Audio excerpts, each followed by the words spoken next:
bendiciendo. Como ustedes pueden ver, hemos tenido un delay con algunas dificultades técnicas que yo creo que ya están resueltas. Así que, ¿qué vamos a tener esta noche? Últimamente he estado meditando mucho en el libro de Salmos, y vayan pensando en esto. Dije en el libro de Salmos, pero estoy tirando una cascarita ahí, a ver cuánto rebalan. Es el libro de Salmos, el libro de los Salmos, o libros de los Salmos. Vayan pensando en eso. Pero le decía que he estado meditando mucho en el libro de los Salmos. Muchas veces este tipo de lectura es discriminada por nosotros los cristianos. A veces decimos, he escuchado decir, no, solamente lee un salmo y una meditación, como si fuera un tipo de literatura que tiene menos importancia que la demás. Y debemos recordar que toda escritura es inspirada por Dios, toda. O sea, no hay un libro que tenga más importancia que otro. Por eso, igualmente, hay textos bíblicos que cuando estamos leyendo la Biblia de una manera continua, pues no nos interesan y los saltamos. Como son, por ejemplo, cuando usted llega al libro de Números, casi nadie quiere leer el censo que se encuentra ahí, y familia, y toda esa familia. Mucha gente lo salta, igualmente con la genealogía. Sin embargo, son importantes. Ya he aprendido muchas cosas leyendo eso. Por eso no debemos discriminar ninguna escritura. Ahora, en esta noche quisiera considerar con ustedes, o que consideremos el Salmo número 42. ¿Y por qué, hermano? El domingo pasado estuve predicando acerca del Salmo 84. Y el Salmo 42 junto al Salmo 84 y el Salmo 63 forman un triángulo que expresan el deseo que tenía el salmista de estar en la casa de Dios, delante de la presencia de su Dios. Sin embargo, en los tres salmos vemos dificultades, adversidades que el salmista tenía para presentarse en la casa de Dios. Y esa adversidad, en el caso del Salmo 84 que predicamos bajo el título La senda de un peregrino, pues manifiestan realmente las dificultades y las pruebas que nosotros tenemos en nuestra adoración, ya sea personal o congregacional, también en nuestra vida devocional hacia Dios.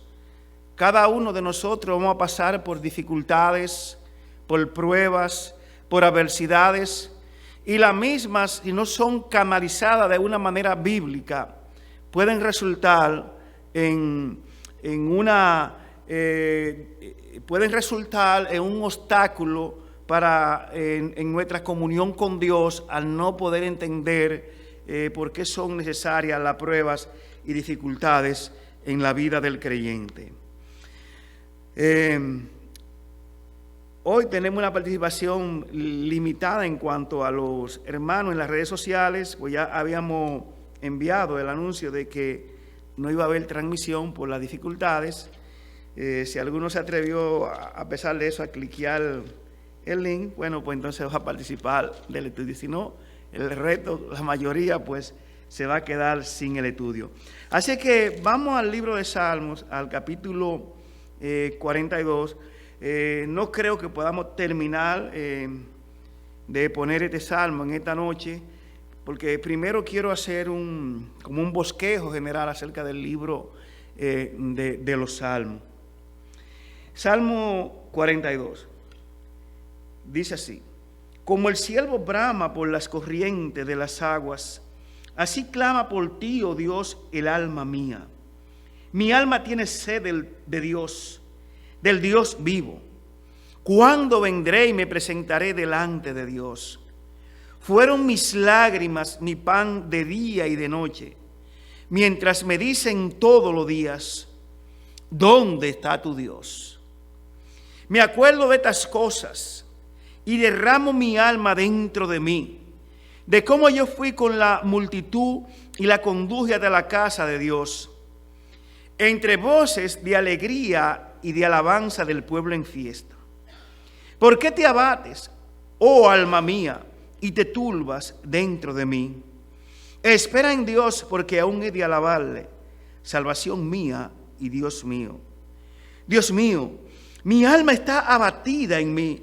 Me acordaré, por tanto, de ti desde la tierra del Jordán y de los hermonitas, desde el monte de Misar. Un abismo llama a otro a la voz de tus cascadas. Todas tus ondas y tus olas han pasado sobre mí. Pero de día mandará Jehová su misericordia, y de noche su cántico estará conmigo. Y mi oración al Dios de mi vida. Diré a Dios, roca mía, ¿por qué te has olvidado de mí? ¿Por qué andaré yo enlutado por la opresión del enemigo? Como quien hiere mis huesos, mis enemigos me afrentan, diciéndome cada día, ¿dónde está tu Dios? ¿Y por qué te abates, oh alma mía? ¿Y por qué te turbas dentro de mí? Espera en Dios, porque aún he de alabarle, salvación mía y Dios mío. Que el Señor añada bendición a su santa y bendita palabra. Tengamos un momento de oración. Padre, consciente de todas mis debilidades, Señor, tú que conoces los corazones, tú conoces, Señor, mi corazón. Y ciertamente, Señor, en esta noche me identifico con lo que el salmista expresa en la condición en que se encontraba, porque ciertamente en esas situaciones muchas veces nos encontramos en nuestro peregrinaje en este mundo. Padre, tu palabra que hemos leído, te rogamos, Señor, que la prospere en medio de tu pueblo aquí reunido y en medio de aquellos que tengan la oportunidad de escuchar tu palabra. En el nombre precioso y glorioso de Cristo Jesús nuestro Señor, te lo rogamos. Amén. Amén. Bueno, el libro de los Salmos, a pesar de tener diferentes autores, pero todos sabemos que el autor no solamente de los Salmos, sino de toda la Biblia es Dios. Sin embargo, en este libro encontramos que David a lo menos escribió 75 salmos. Son 150 salmos en total. Es decir, podríamos decir que David escribió la mitad de los salmos que tenemos en la palabra de Dios. Los hijos de Coré escribieron unos 10 salmos. Asaf escribió también unos 12 salmos.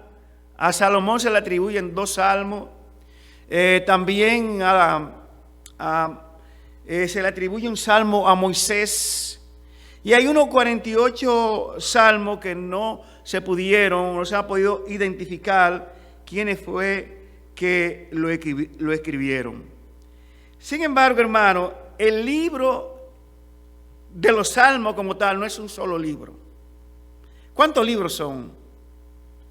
Tenemos un número de cuántos libros hay en el libro de los Salmos. Le voy a decir, hay 5 libros en el libro de los Salmos. Y ahora tienen su Biblia abierta, vamos a verlo porque lo va enumerando. Por ejemplo, en el Salmo 1, ¿qué dice en el Salmo 1, en la parte de arriba? Libro 1, ¿verdad? Salmo 42, que es el salmo donde estamos. Libro 2. Vayamos al Salmo 73. he querido hacer esto lo más práctico posible porque hay cosas que están en nuestra Biblia y nosotros como que la desconocemos. ¿Cómo dice arriba del Salmo 73? Libro 3. Salmo 90. ¿Qué tenemos arriba del Salmo 90? Libro 4, fíjense. Siempre hablábamos del libro de Salmo como un libro, pero ya tenemos 4 libros. Y Salmo 107. Búsquenlo porque quiero que comprueben. ¿Qué tenemos arriba del Salmo 107? Libro 5. Pues, hermanos, si un predicador nos hubiese dicho antes que son 5 libros de Salmo, nosotros pensaríamos que estaba equivocado, porque siempre hemos pensado que un solo libro. Son 5 libros de Salmo. Y por ejemplo, ¿y por qué esta división en 5 libros? Porque desde el Salmo, por ejemplo, el primer libro que comprende del Salmo 1 hasta el Salmo 41, presenta al hombre su condición de bienaventurado, pero también presenta su caída y su recuperación.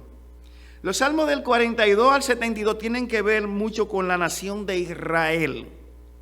Y fíjense que en este Salmo 42 donde arranca, está hablando de un israelita que está separado o desterrado del templo.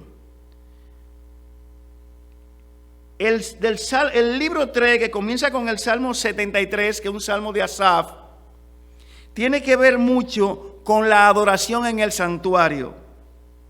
Y el libro 4, que comienza con el Salmo 90, tiene que ver mucho con la tierra. Habla ahí de la tierra en sentido, vamos a decir, general. Sin embargo, el libro 5, que comienza en el Salmo 107, tiene que ver mucho con la palabra de Dios. Y ahí tenemos el Salmo 119, que es un salmo dedicado totalmente a la palabra de Dios. Ahora, este salmo, el Salmo 42, su autor, muchos se lo atribuyen a David, pero otros se lo atribuyen a los hijos de Coré. ¿Quién fue Coré? Un personaje, vamos a decir, siniestro, que en las Escrituras, porque se rebeló contra la autoridad de Moisés y de Aarón. Y ustedes sabemos qué pasó. La tierra se abrió y se lo tragó. Sin embargo, Dios preservó la vida de los hijos de Coré. Y los hijos de Coré eran de la tribu de Leví, de la familia de Coat. La tribu de Leví, fíjense, fue la única tribu que cuando se hicieron la distribución de tierra, no se le asignó ningún territorio, porque ellos solamente iban a estar dedicados al templo. O sea, los levitas eran los encargados del templo, pero en la familia de Leví estaba compuesta, o sea, la tribu de Leví estaba compuesta por varias familias, ¿verdad? Entonces la tribu de Leví estaba compuesta por varias familias, y dentro de esa familia estaba la familia de Coat, donde pertenecían los levitas. Los levitas eran como los guardianes del templo. Eran los que siempre estaban ahí como de guardia en el templo. Pero después cuando David realmente es que diseña la adoración en el templo. Es el hombre que se encarga como de formar los cantores, el grupo de canto, trayéndolo a la época actual. Es David que hace eso. David tenía un alto concepto de lo que era la adoración hacia Dios. Y era un músico. Todos sabemos que David era un músico. Y nosotros, los salmos en realidad se escribieron para ser cantados, pero acompañados con instrumentos. Yo sé que hay en la historia de la iglesia, hay hermanos que entienden de que no se debe usar instrumento, pero el libro de los salmos, esos salmos se cantaban era con instrumentación. Respeto al que no crea lo mismo, al que esté en desacuerdo, pero yo creo que los salmos tenían su música. Y los hijos de Coré eran los encargados de todo esto. Me se informaban lo que era el coro por traerla a esta época. Los cantores de Israel eran los hijos de Coré y David lo organizó así. Ahora, ¿por qué digo esto? Porque si le atribuimos el salmo, fíjense en la dedicación de este salmo, cómo está dedicado el título que tiene. Vamos allá al Salmo 42. De nuevo, ustedes van a ver cómo dice el título de este salmo. Dice, al músico principal, masquil de los hijos de Coré. Claro, donde hay un coro, donde hay un grupo, siempre hay un músico que es el principal. Igualmente en un coro hay una voz como principal. Y dice que el salmo dice al músico principal, masquil de los hijos de Coré. No era que el músico se llamaba masquil, no. Y esa palabra la encontramos en varios salmos de la palabra de Dios. ¿Qué es esta palabra masquil? Es una palabra inclusive que un poco su significado no se encuentra mucho, no se sabe realmente con propiedad lo que significaba masquil. Pero hay algunos estudiosos que dicen que masquil significaba intrusión o exaltación. Parece que intrusión o exaltación a lo que estaban cantando, a lo que cantaban en el coro del templo. Dice un escritor, dice, el significado bíblico de masquil corresponde a una expresión que servía de encabezado al inicio de algunos salmos. Se cree que puede aludir a un poema contemplativo, de modo que identificaba la canción a quien se dirigían los versos. Era algo como para llamar la atención, para que aquellos que estaban cantando o los que oían el canto pudieran verlo así de una manera contemplativa o como intrusión. Eso es lo más cercano que se tiene acerca de el significado, esa palabra masquil. Ahora, dije, como hace alusión a los hijos de Coré, parece que el salmita era uno de los hijos de Coré y que su ministerio estaba allí en el templo. Pero para alguna situación que no conocemos, él no estaba en el templo. Estaba muy lejos de ahí. Y él dice en el versículo 6 donde él estaba. ¿Cómo dice el versículo 6? Él dice, Dios mío, mi alma está abatida en mí. Me acordaré, por tanto, de ti desde la tierra del Jordán y de los hermonitas, desde el monte de Misar. ¿Dónde está ubicado eso? Él dice que se iba a acordar de Dios, de la tierra del Jordán, de la tierra de los hermonitas, del monte de Misar. Esto estaba muy lejos de Jerusalén. Recuerden, el río, vamos a decir Jordán, la tierra del Jordán, están muy cerca de lo que es hoy Siria. Y ahí está el monte de Hermón. Habla aquí de la tierra de los hermonitas, donde estaba el monte de Hermón. Es la montaña más grande que hay en Palestina y que se puede identificar como el monte más grande, el monte de Hermón. Y a toda esa tierra ahí también le llaman la tierra de los hermonitas. El monte de Hermón tiene la particularidad que pertenece, por decirlo así, a 3 países: a Israel, a Siria y al Líbano.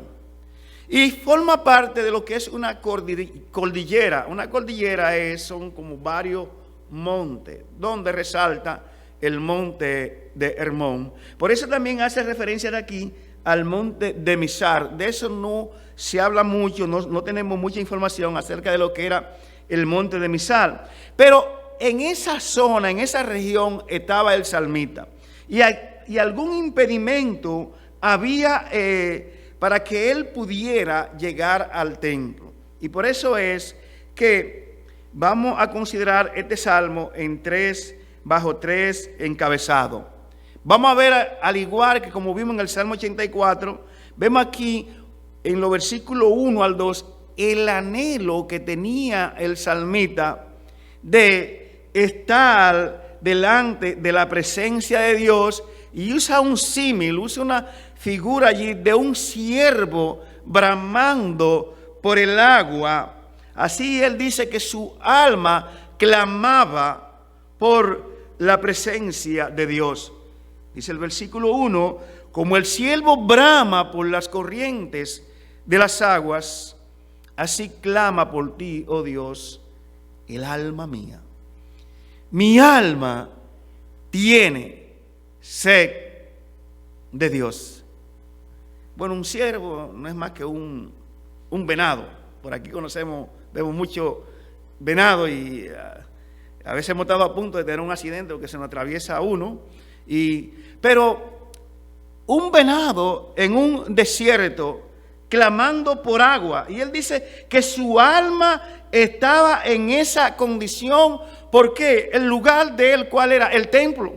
Era uno de los descendientes de los hijos de Coré, a los cuales tenían un ministerio allí en el templo. Y los israelitas, ellos identificaban a Dios en el templo. Ellos concebían, adoraban a Dios en el templo. Y vemos a este hombre aquí con un anhelo profundo de estar en la casa de su Dios. Vamos a ahondar un poquito más, pero el segundo encabezado que vamos a tratar, solamente le estoy citando, es la depresión en que cae el salmista producto de esta situación. Vamos a hablar un poquito aquí entonces del cristiano y la depresión. Pero ¿qué depresión? La del salmista.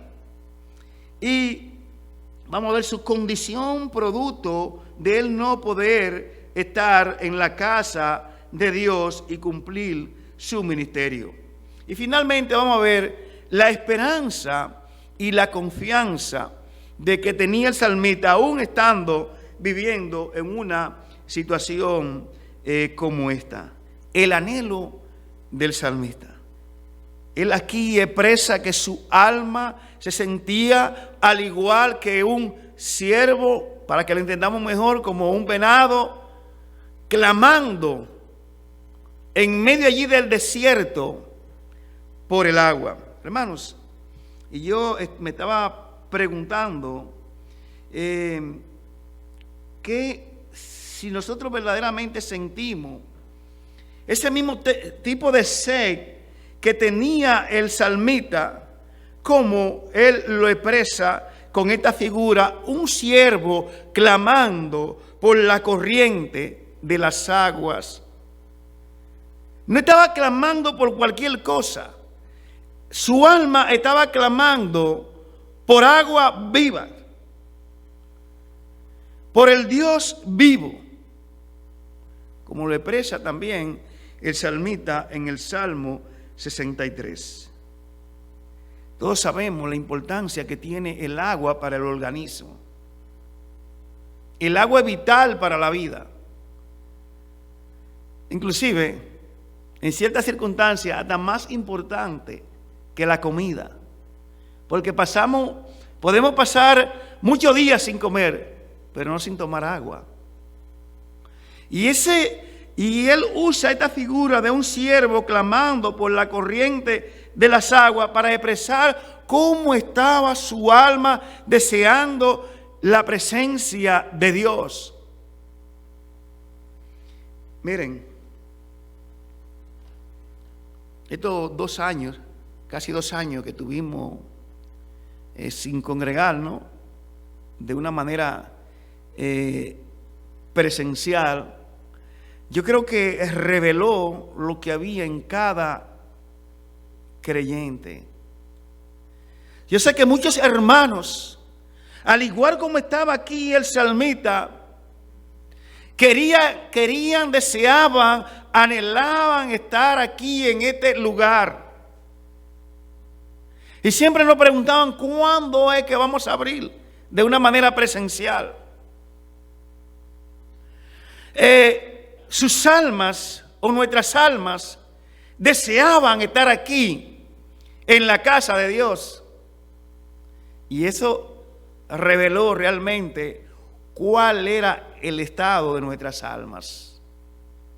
Creo que no hay un lugar más anhelante para un verdadero creyente que estar en la casa de Dios. Y hablamos de eso el domingo pasado, poniendo el Salmo 84. Ahora, mis amados, nosotros vemos que el salmista, producto de eso, la imposibilidad que había para él estar en la casa de Dios, él le expresa y dice: ¿cuándo vendré y me presentaré delante de Dios? Y producto de todo esto, él cae en un estado depresivo. ¿Por qué? Lo podemos ver a partir del versículo 3 hasta el versículo 7. Él dice en el versículo 3: fueron mis lágrimas, mi pan de día y de noche, mientras me dicen todos los días: ¿dónde está tu Dios? Hermano, cuando vemos qué es lo que hay en el corazón de este hombre no estaba pidiendo un viaje a un lugar a un paraíso. Él no estaba pidiendo irse de vacaciones a la República Dominicana o irse a Europa. Él no estaba pidiendo, él, lo que su alma deseaba y exigía, era estar allí en el lugar donde se adoraba a Dios. Para él no había un lugar más especial que estar delante de la presencia de Dios. Y créanme, si vamos a hablar de un lugar hermosísimo, él estaba en ese lugar. La parte más bella que hay por ahí por Palestina es el monte de Hermón. Los israelitas lo llaman el monte Canoso. ¿Por qué? Porque tiene en la cima allá del monte tiene copo de nieve. Y eso da, usted puede buscarlo en internet, algo bellísimo. Y esa nieve, cuando se derrite, es la principal afluente del río Jordán. Es un espectáculo, vamos a decir, de la naturaleza ver este monte. Inclusive cuando en una ocasión el Señor Jesucristo, cuando se llevó a los discípulos, a esa región para estar, como vamos a decir, en unas vacaciones, cuando se le llevó allí a Cesarea de Filipo, por lo acogedor que es ese lugar. Si vamos a hablar de un lugar realmente que era como un paraíso, era ese lugar. Sin embargo, el salmista no se sentía cómodo en ese lugar. Él quería estar en la casa de Dios, anhelaba estar en la casa de Dios, y por el impedimento que había, cayó en un estado depresivo. Miren, una de las tragedias más grandes que trajo la pandemia para mucha gente fue el encerramiento. Por no poder estar, no poder visitar los lugares que ellos deseaban o que regularmente iban. Y esto ha tenido también su consecuencia para la iglesia. Muchos creyentes han perdido el deseo de congregarse, y es una realidad, y prefieren la reunión virtual en lugar de la reunión presencial.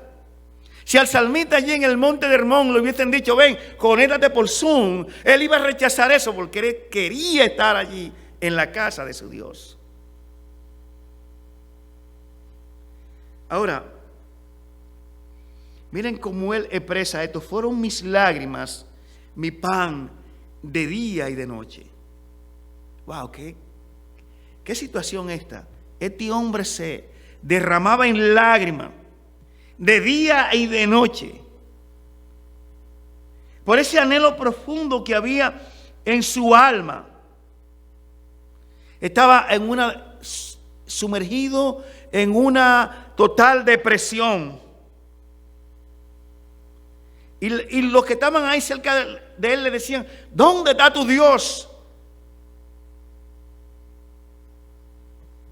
Y él dice, me acuerdo de estas cosas y derramo mi alma dentro de mí. De cómo yo fui con la multitud y la conduje a la casa de Dios. Está hablando de su experiencia ministerial pasada, de cuando él estaba allí en el templo y conducía a la multitud en la casa de Dios, pero estaba privado de eso. ¿Qué cosas nosotros anhelamos de aquí, de la casa de Dios? ¿Qué cosas extrañamos? Ahora, hay una pregunta. ¿Se deprimen los creyentes? ¿Los cristianos se deprimen? ¿Podemos caer en un estado depresivo? En nuestra búsqueda a Dios, en nuestro anhelo a Dios, en nuestro servicio a Dios, ¿es posible que un creyente caiga en un estado de depresión? Sí, mis hermanos. El salmista estaba deplomado.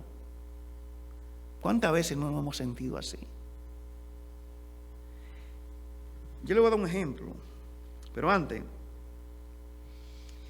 hay una leyenda que dice que Satanás sacó a la venta pública, hizo una subasta de toda la herramienta que él tenía, que él utilizaba para hacer su trabajo sucio. Y una de esas herramientas tenía una forma muy extraña, pero más que extraño era el letrero que acompañaba a esta herramienta. Decía, solo en exhibición, no está de venta. Cuando alguien preguntó a Satanás acerca de esto, dijo, yo puedo deshacerme de las otras herramientas, pero no puedo deshacerme de esta. Es la herramienta más útil que tengo. Se llama desánimo. Y ella me abre el camino a corazones que de otra manera serían inaccesibles. Hermano, el desánimo, el desaliento, la depresión es una arma que el diablo utiliza para arruinarnos espiritualmente. Y estoy hablando, me voy a limitar a hablar de la depresión espiritual, porque muchas veces caemos en algún tipo de depresión espiritual y nosotros podemos ver cómo nuestras almas van languideciendo, cómo nos apagamos, cómo no queremos hacer nuestros deberes espirituales que regularmente hacemos. Abandonamos la oración, abandonamos el estudio de la palabra. Si nos congregamos lo hacemos con pereza, producto de una depresión. Decía el hermano R.C. Sproul, que está en la presencia del Señor, un artículo que escribió. Él decía, la depresión espiritual es real y puede ser aguda. Nos preguntamos cómo una persona de fe puede experimentar tales bajones espirituales. Pero lo que la provoca no le quita su realidad. Nuestra fe es una acción constante, es móvil, vacila, nos movemos de fe en fe. Y en medio podemos tener el periodo de duda o en lo que clamamos, Señor, creo, ayuda mi incredulidad. Hermano, esa es la realidad de nosotros. Muchas veces el termómetro de nuestra fe está muy alto, pero otra vez está bien bajito. Y yo creo que no hay ese creyente que pueda decir que en algún momento no haya caído en un estado de depresión. Y esa era la realidad del salmista. Miren, en la Biblia tenemos varios personajes bíblicos que cayeron, que los vemos en un estado depresivo. Por ejemplo, Elías, allí en Primera de Reyes, en el capítulo 19, vemos a este hombre totalmente derrumbado. Y dice la palabra de Dios que él se fue por el desierto un día de camino y vino y se sentó debajo de un enebro. Y deseando morirse, dijo: basta ya, oh Jehová, quítame la vida, pues no soy yo mejor que mis padres. ¿Puede un creyente, ante una situación de adversidad, desearse la muerte? Hermanos, sí. Sí. Elías le pidió a Dios que le quitara la vida. Miren, la depresión es una de las enfermedades que más está impactando en la salud de la gente en el día de hoy. Según un estudio de la Organización Mundial de la Salud, en el mundo hay más de 350 millones de personas con problemas o con depresión profunda. Es serio. Imagino que estos números después, durante la pandemia, aumentaron. Estaba leyendo los otros días en un periódico de la República Dominicana que estaba hablando un psicólogo de los números alarmantes que hay de depresión que hay en los teenagers, en los adolescentes, que era algo que antes no se veía mucho. Ellos han sido uno de los más afectados en medio de toda esta situación. Y es una realidad. Aunque nosotros querramos cerrar los ojos y negarlo, es una realidad. Las estadísticas están ahí de cómo la pandemia afectó a los adolescentes. Y el estado depresivo, y uno me pregunta, pero ¿y por qué tienen que preocuparse? Porque no tienen todo ahí. Ahora, nosotros los creyentes, hermanos, también nos deprimimos. Mira el caso de Elías, pero hay más. Por ejemplo, Noemí, aquella mujer que descendió allí a los campos de Moab, pierde a su familia. Una tragedia familiar nos puede llevar a nosotros a un estado depresivo muy grande como el de Noemí. Mire lo que dice en Ruth capítulo 1, verso 20. Dice: y ella le respondía a la gente cuando ella regresaba allí a Israel, que la gente la veía, y la saludaba. Ella le respondía a la gente: no me llaméis Noemí, sino llamadme Mara, porque en grande amargura me ha puesto el Todopoderoso. Hermano, estamos hablando de una mujer que es una adoradora de Dios. Y miren el estado en que se encontraba en ese momento de su vida. Job fue otro. Producto de todas la pérdida que había tenido, incluyendo su salud. Miren lo que él dice en el capítulo 3. Después de esto, Job abrió su boca y maldijo su día. Y exclamó Job y dijo: perezca el día en que yo nací y la noche en que se dijo: varón es concebido. Sea aquel día sombrío. Miren, estamos hablando de un hombre que era temeroso de Dios. No había un creyente como Job. Y mire cómo en una circunstancia en su vida, este hombre maldice el día en que nació. Job estaba en el suelo, estaba deprimido.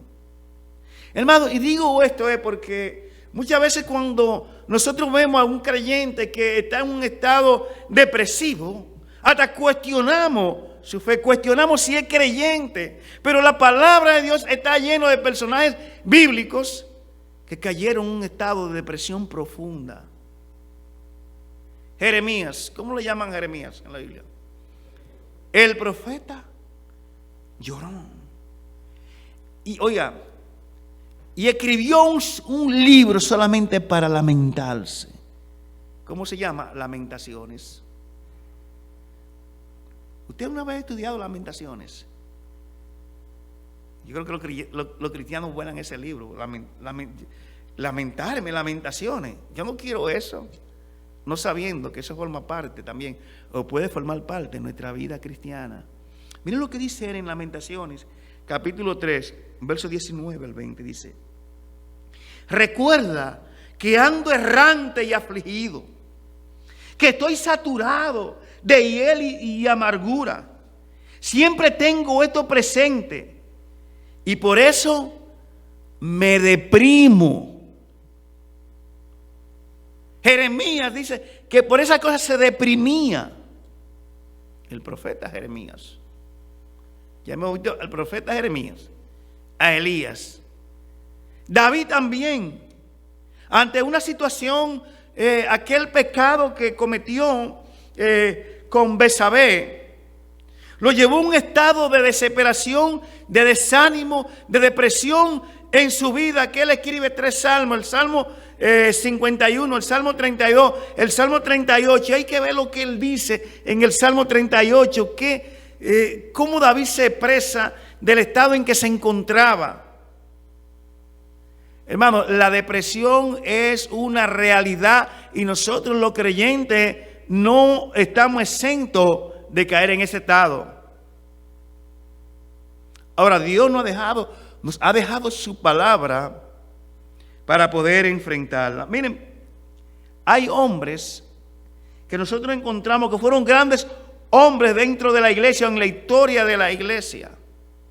Por ejemplo, Martín Lutero, el reformador de la iglesia, el campeón de la reforma, Martín Lutero. ¿Sabía usted que Martín Lutero era un hombre que cayó en un estado de depresión profunda? Un hombre que amaba a Dios, que lo dio todo por la causa de Dios aquí en la tierra. Martín Lutero era un hombre que sufría de depresión. A tal punto que eso, pues, saben una cosa, quienes realmente conocen nuestro estado son las personas que viven con nosotros, especialmente. En el caso, si un hombre, la esposa que conoce realmente a ese hombre. Nadie me conoce a mí más que mi esposa. Y yo creo que la conozco un poquito, ¿verdad? Porque dicen por ahí que las mujeres son una caja de sorpresa. Pero Catalina era la esposa de Martín Lutero. Y un día ella ve a Martín Lutero que no hay forma de que este hombre salga de ese estado depresivo. Y ella vino y se vistió de negro. Y va a salir de la casa. Y Martín Lutero la ve que ella está vestida como que va para un funeral. Y él le pregunta, pero Catalina, ¿quién se murió? Que vos que va para un funeral. Ella le responde, voy para el funeral de Dios. ¿No sabía que Dios se murió? Mujer, pero tú estás loca, ¿cómo que Dios se murió? Sí, porque eso es lo que tú presentas en el estado en que está. Que Dios, tu Dios está muerto. Así llegaba el estado de depresión de Martín Lutero. Pero otro hombre, que esto quizá a ustedes les va a resultar increíble. Yo no sé cuánto escuchan el devocional que publicamos diariamente, el devocional de hoy, por Charles Spurgeon. ¿Usted sabía que Charles Spurgeon era un hombre que sufría de una depresión severa? Y hay que ver este libro, del libro de Cheque, de cómo cuando escuchamos este devocional nos motiva. Pasó un incidente en una ocasión, mientras él predicaba allá en el tabernáculo metropolitano de Londres. Alguien del público gritó fuego. Y allí hubo una estampida y murieron como 7 personas. Eso hundió prácticamente a Charles Spurgeon. No podía salir. Después de ese incidente, caía mucho en un estado depresivo. Claro, y nosotros igual nos ocurre una tragedia y un creyente puede caer en un estado así de depresión, como se encontraba el escritor de este salmo. Vemos un hombre totalmente desplomado. Y yo diría, no voy a decir que la depresión era buena, pero sí la razón era una razón noble. ¿Por qué? Porque él está así, porque él quería estar allí en el lugar, en la presencia de su Dios. Hermano, y nosotros tenemos que aprender a manejar nuestras depresiones, porque vamos a pasar por ellas. Y ellas muchas veces son los demás la van a ver y van a ver cuál va a ser nuestra actitud. Y realmente no es fácil estar cerca de una persona depresiva. Por lo regular, esta persona es rechazada y ella misma también le gusta estar aislada. Miren lo que dice el salmista: fueron mis lágrimas mi pan de día y de noche, mientras me dicen todos los días, ¿dónde está tu Dios? La gente lo estaba mirando y le preguntaban, ¿pero dónde está tu Dios? El llanto del salmista, vemos ahí, y el cuestionamiento de los impíos. Dicen por ahí, he escuchado esta expresión, que hay que guardar las apariencias. Es verdad, hermano, tengamos cuidado, porque los inconversos siempre nos van a estar mirando, y la actitud que tenemos, asumimos ante una determinada situación. Ahora, dice el versículo 4, me acuerdo de estas cosas y derramo mi alma dentro de mí. Era como si su alma se derritiera dentro de él. De cómo yo fui con la multitud y la conduje hasta la casa de Dios entre voces de alegría y de alabanza del pueblo en fiesta. Él está recordando. Hermanos, miren, muchas veces es bueno recordar. Recordar las obras de Dios en el pasado. Las cosas que Dios ha hecho a favor de nosotros. No recordar las cosas negativas cuando muchas veces caemos en un estado depresivo, porque el pasado ha sido traído al presente y sentimos como que es una sombra que nos persigue. Si es un pecado, debemos confesarlo y confiar lo que Dios dice en su palabra. Si confesamos nuestro pecado, Él es fiel y justo para perdonarnos y limpiarnos de toda maldad. Pero no siga arrastrando contigo el cuerpo de ese pecado cometiste, que lo confesaste y que lo apartaste. No vaya a sacarlo de la tumba. Ahora, si no lo ha confesado, debe confesarlo y apartarte. Ahora, es interesante lo que dice el versículo 5, dice, ¿por qué te abates, oh alma mía, y te turba dentro de mí? Espera en Dios, porque aún he de alabarle, salvación mía y Dios mío. Aquí el salmista está teniendo un diálogo con su alma. Pero mira, es interesante que él es quien le está hablando a su alma. No es el alma que le está hablando a él, que le está diciendo lo que tiene que hacer. Él le está diciendo a su alma, ¿por qué te abates, oh alma mía, y te turba dentro de mí? Espera en Dios. Hermanos, y así nosotros muchas veces vamos mientras estamos en medio de una depresión. Es probable que hablemos hasta solo. Hay gente que habla solo.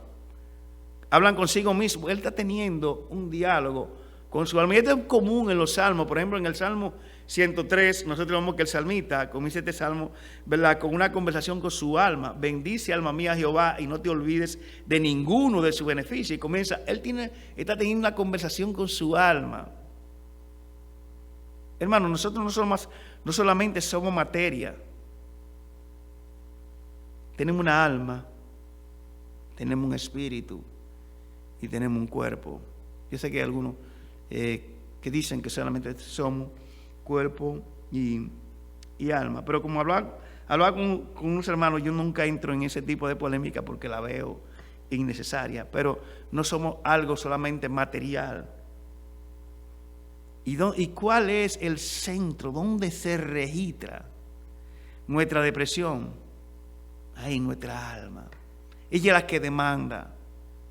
Y vemos que el salmista en esta conversación con su alma le dice a su alma: ¿por qué te abates, oh alma mía, y te turbas dentro de mí? Espera en Dios, porque aún he de alabarle. Porque a pesar de que estoy aquí y no puedo ir al templo, aún así le voy a alabar, todavía voy a alabarle. Hermano, y es algo también muy importante en nosotros, que cuando estemos así, hermano, cantemos, alabemos al Señor a pesar de la situación en que estemos atravesando. Él dice en el versículo 7, miren la tortura emocional que este hombre estaba pasando. Dice: un abismo llama a otro a la voz de tus cascadas. Todas tus ondas y tus olas han pasado sobre mí. Hermano, es como cuando estamos en una situación y estamos tan abatidos que como que vienen prueba tras pruebas. Un abismo llama a otro abismo a la voz de tus cascadas. ¿Recuerdan lo que tuvimos allí en la catarata del Niágara? El sonido de esa catarata, de esa cascada. Imagínense ustedes, usted metido ahí, esa corriente golpeándole. La tortura que esa era algo que el salmista estaba experimentando y lo había llevado a esa condición. Un abismo llama a otro abismo a la voz de tus cascadas. Pasamos, hermano, por situaciones así. Era lo que él estaba experimentando. Y lo había sumergido en esa depresión. Era una tortura, se sentía que estaba siendo torturado emocionalmente hablando. Ya vamos a concluir. Ahora miren, en el último punto, aquí él presenta la esperanza y la confianza de él en Dios. Versículo 8. Pero de día mandará Jehová su misericordia, y de noche su cántico estará conmigo, y mi oración al Dios de mi vida. Miren, a pesar de que las noches eran oscuras para él, de que eran interminables. Hermano, hay situaciones en nuestras vidas que todo es oscuridad. Que es lo mismo para nosotros, el día es como la noche. O sea, no hay ni un rayito de luz, ni de esperanza. Pero miren lo que él expresa. Él dice: pero de día mandará Jehová su misericordia. Cuando en una noche uno está pasando por un dolor de muela, lo que más uno anhela es el amanecer, que amanezca. Y uno por la regular dice: voy a hacer un appointment con los odontólogos, porque ese me la sacan, porque me la sacan. Pero usted está deseoso de que amanezca, de que llegue el día.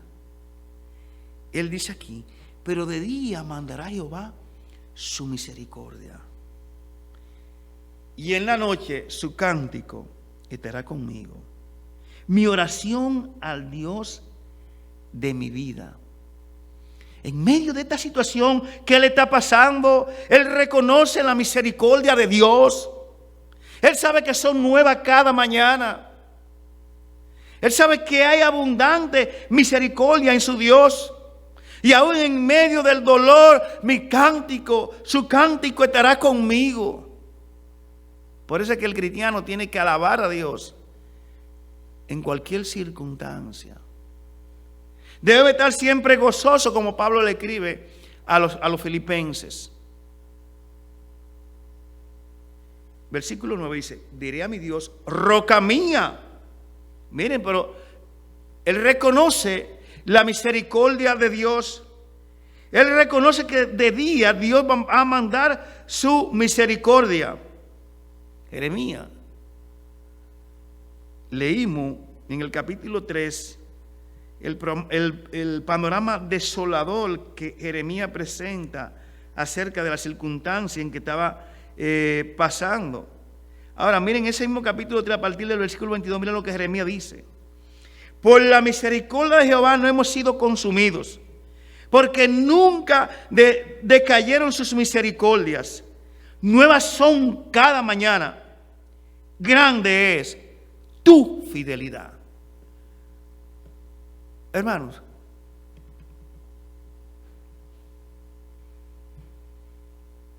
nos resulta difícil a veces, sumamente difícil, cuando estamos pasando por un periodo así, que llegamos ahí hasta que nos deprimimos. Parece como que todo se ha acabado, no hay esperanza. Pero aún así, en esa circunstancia, el salmista reconoce que Dios es un Dios misericordioso.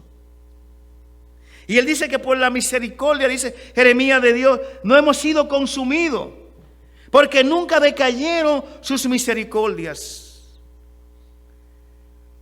Son nuevas cada mañana.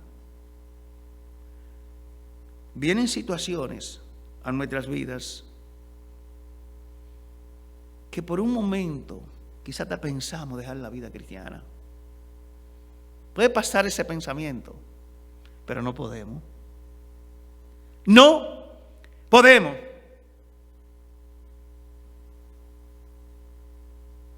Porque es que la obra que Dios ha hecho en nuestras vidas, aún Él no matara, como dice Job, en Él vamos a esperar. Yo he pasado situaciones así.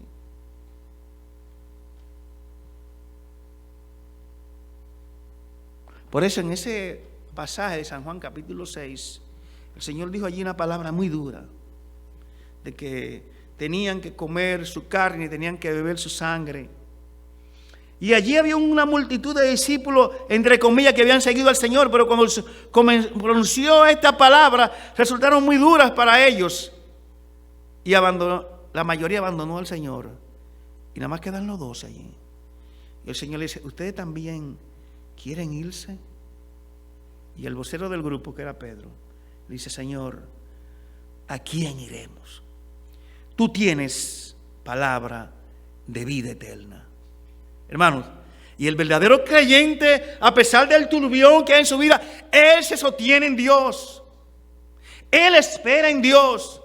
Confía en Dios. Nada lo mueve de ahí. Y eso es lo que está experimentando el salmista cuando él dice, pues dice el versículo 9, diré a Dios, roca mía, ¿por qué te has olvidado de mí? ¿Por qué andaré yo enlutado por la opresión del enemigo? Miren cómo él va. En un momento está alta la fe, pero vuelve y baja. Pero llama a Dios su roca. Él es nuestra roca. En Él, hermano, hemos de estar firmes a pesar de las circunstancias. Asaf se encontraba igualito en el Salmo 73. Y ustedes saben qué es lo que pasa con Asaf en el Salmo 53. Él podía ver la prosperidad de los impíos y cómo estos impíos hacían su negocio y vivían de una manera pecaminosa, sin temor a Dios. Sin embargo, ellos prosperaban. Que es lo mismo, el mismo cuadro que se presenta en el Salmo 37. Y miren el estado que estaba el salmista en el Salmo 73, en el versículo 26, dice: mi carne y mi corazón desfallecen, mas la roca de mi corazón y mi porción es Dios para siempre. Para siempre. Él es nuestra roca. Y que Moisés escribió, cuya obra es perfecta. Sostengámonos en el Señor, porque aún nos estemos hundiendo en el mar de la depresión. De ahí Él saca nuestro pie y lo pone sobre Él, sobre esa roca firme. El salmista llama en el versículo 11 a su alma a esperar en Dios. En la conversación sigue entre él y su alma, y el salmista ya le dice: espera en Dios. Hermanos, y voy a concluir ya con este versículo de Isaías capítulo 40, versículo 31. Dice: pero los que esperan a Jehová tendrán nuevas fuerzas, levantarán alas como las águilas, correrán y no se cansarán, caminarán y no se fatigarán. Mis amados, por vivir en un mundo caído, nosotros vamos a pasar situaciones como la que el salmista está pasando aquí. Algún momento la depresión va a tocar nuestras vidas. Pero sepamos, mis hermanos, que para eso Dios ha dejado remedio en su palabra. Pero eso, a pesar de cualquier situación de infortunio que venga en nuestra vida, hermanos, tenemos que confiar, tenemos que esperar en Dios. Y así como este hombre está bramando, que él se asemeja como a un ciervo bramando por la corriente de las aguas. Esa debe ser la actitud de nosotros, de clamar por nuestro Dios, por el Dios vivo, porque Él es una fuente de agua viva. Si alguno tiene sed, venga a mí y beba, y de su interior correrán como ríos de agua viva. Es esa fuente que tenemos que tomar, no la fuente del mundo, porque la fuente del mundo es agua estancada, agua contaminada. Mucha gente va al mundo y por eso usa drogas, por eso usa alcohol, tratando. ¿Por qué? Porque están tomando de una fuente de agua muerta. Pero nosotros los creyentes tenemos que tomar de la fuente de vida, que es nuestro Señor Jesucristo, y de su palabra. Que Dios nos ayude. Cuando estemos pasando por un estado de depresión, de anhelar a Dios, de clamar a Dios, de orar a Dios, esperar y confiar en Él. Que el Señor nos bendiga en esta noche. Disculpen el tiempo, comenzamos tarde. Oremos. Padre, te damos gracias por tu santa y bendita palabra que hemos meditado, Señor, en esta noche. Gracias, Señor. Gracias, Señor, por la experiencia de este salmista, que aunque fue amarga, dura para él, pero ha quedado registrada en tu palabra para que también sea de instrucción para nosotros. Señor, bendice tu palabra en nuestras vidas. Bendice, Señor, a aquellos hermanos que no estuvieron con nosotros en esta noche y que a lo mejor tampoco pudieron conectarse. Te rogamos, Señor, que de alguna manera u otra este mensaje pueda llegar a ellos, para cuando estén pasando por un momento así de depresión espiritual, aprendan, Señor, aprendamos a clamar a ti. Así como ese siervo brama por las corrientes de las aguas, también nosotros, Señor, te anhelemos, te busquemos. Esperemos, Señor, en ti y confiemos. Señor, bendícenos y tu cuidado y protección esté con nosotros en esta noche, ahora que vamos a nuestros hogares. En Cristo Jesús. Amén.